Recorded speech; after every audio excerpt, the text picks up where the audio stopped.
Pag-uwan nga nasinati sa Sugbo niadtong Agosto 3, nakatala sa labing daghang uwan nga nabubuusod lang sa usa ka adlaw sa nakalabayng 40 ka tuig.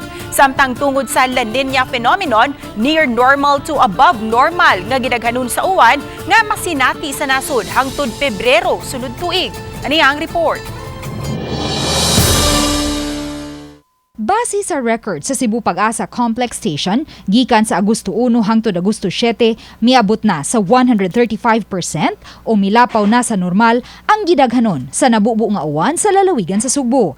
Anaa lang sa 157.9 mm ang normal nga gidaghanon sa uwan nga masinati sa Sugbo matagbuan sa Agosto. Apan nakuha lang kini sulod sa duha ka adlaw niadtong Agosto 3 nga mitala og 107 mm ug niadtong Agosto 4 nga mitala og 66.6 mm.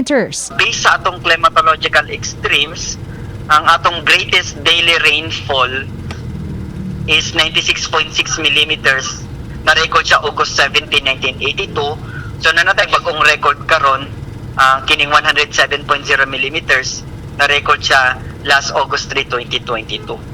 Hinungdan nga nakasinati og mga pagbaha og landslide ang Cebu City, Mandawi City, Consolacion, Toledo City, Catmon, Sugod, Minglanilla, Argao, Carcar ug Barili. Kailangan i-consider din natin yung tinatawag natin antecedent rainfall. Katong previous day nag-uwan na ng kusog and maski moderate to occasional heavy rains pa yung iuulan. So saturated na yung lupa.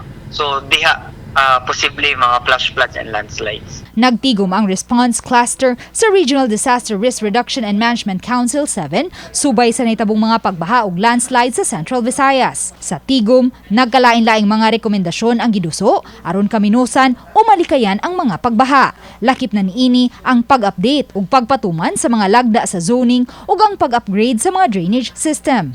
Kay for so long murag usa maguna sa mga measures nga wala jud kayo na strictly implement, no, especially the zoning to sa easement.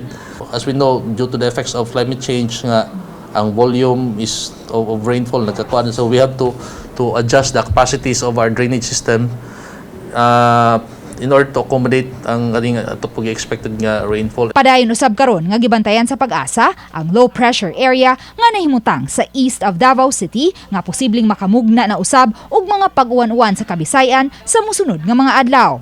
Samtang ang mild La Nina padayong masinati hangtod sa buwan sa Pebrero sunod tuig. Uban ni Philip Patricio, og Rod Prado, Luan Merondina, Balitang Bisdak.